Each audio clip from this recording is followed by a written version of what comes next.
చాలా మందికి పెళ్ళయిన తర్వాత కపుల్స్ కలవటానికి చాలా ఇబ్బంది పడుతూ ఉంటారు. మగవాళ్ళల్లో కొన్ని ఇష్యూస్ ఉంటాయి.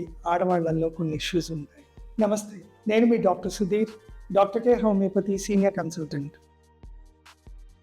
బేసిక్‌గా ఒక అవేర్‌నెస్, ఒక క్లారిటీ లేనప్పుడు రిలేషన్‌షిప్ ఇష్యూస్ ఫార్మ్ అవుతాయి. ఫిజికల్ ఇంటిమసీతో పాటు కంపల్సరీగా ఎమోషనల్ బాండింగ్ ఉన్నప్పుడే ఆ కపుల్‌కి ఇష్యూస్ రాకుండా ఉంటాయి. So understanding each other is very important. ఇప్పుడు బేసిక్‌గా చాలా మందికి కపుల్స్‌లో ల్యాక్ ఆఫ్ నాలెడ్జ్ వల్ల, ల్యాక్ ఆఫ్ అవేర్‌నెస్ వల్ల ఏం చేయాలో తెలియక టెన్షన్స్ అయ్యి ఎక్కువ ఉంటాయి. సో టెన్షను ఎక్కువ యాంగ్జైటీ అది ఉన్నప్పుడు పర్ఫార్మెన్స్ కంపల్సరీగా సరిగ్గా చేయలేరు, ఇబ్బంది వస్తుంది. దీనివల్ల ఒక కాన్ఫిడెన్స్ కోల్పోతారు, ఒక భయము ఆందోళనలోకి వెళ్ళిపోయి డిప్రెషన్లోకి వెళ్ళిపోయే చాలా మంది వాళ్ళు ఉంటారు. సో బేసిక్గా ఫస్ట్ అండ్ ఫార్మోస్ట్ వాళ్ళకి ఒక అపోహ లేకపోతే ఒక ప్రీ కన్సీవ్డ్ ఐడియాస్ తోటి వాళ్ళ పర్సనల్ లైఫ్ని డిస్టర్బ్ చేసుకుంటారు.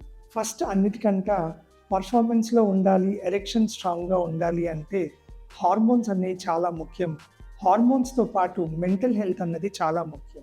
ఎప్పుడైతే ఒత్తిడి ఎక్కువ ఉంటుందో, స్ట్రెస్ ఎప్పుడైతే ఎక్కువ ఉంటుందో, కార్టిజాల్ ఉన్న హార్మోన్ అది రిలీజ్ అవుతున్నప్పుడు మనకి యాంగ్జైటీ పెరిగిపోవటం వల్ల ఎరెక్షన్ అన్నది కూడా మనకి రాకపోవటం జరుగుతూ ఉంటుంది. ఎప్పుడైతే రిలాక్స్డ్ మైండ్, రిలాక్స్డ్ బాడీ ఉంటుందో ఆటోమేటిక్గా ఎప్పుడైతే బ్రెయిన్ దగ్గర నుంచి కరెక్ట్గా సిగ్నల్ అది వెళ్ళి బ్లడ్ ఫ్లో ఆర్గన్కి, అంగానికి ఎప్పుడైతే బ్లడ్ ఫ్లో ఎక్కువ వెళ్తుందో అప్పుడే అంగం గట్టిపడి ఎరెక్షన్ కరెక్ట్గా ఉంటుంది. సో అది ప్రైమరీ రిక్విజిట్. ఇది ఎప్పుడు జరుగుతుంది అని అంటే healthy mind, healthy body and no tensions వల్ల జరుగుతాయి. వీటిలో మీకు ఇబ్బంది అది ఉన్నప్పుడు కంపల్సరీగా కౌన్సిలింగ్ అన్నది ఇంపార్టెంట్. అండ్ డాక్టర్ కేర్ హోమియోపతిలో పర్ఫార్మెన్స్ యాంగ్జైటీ కానీ, యాంగ్జైటీ ఇష్యూస్కి కానీ మంచి కాన్స్టిట్యూషనల్ ట్రీట్మెంట్ ఉండటం వల్ల మీ సమస్యకి మంచి పరిష్కారం దొరుకుతుంది. ఈ కిందున్న నెంబర్కి కాల్ చేస్తే మీకు పర్మనెంట్ క్యూర్, డౌట్స్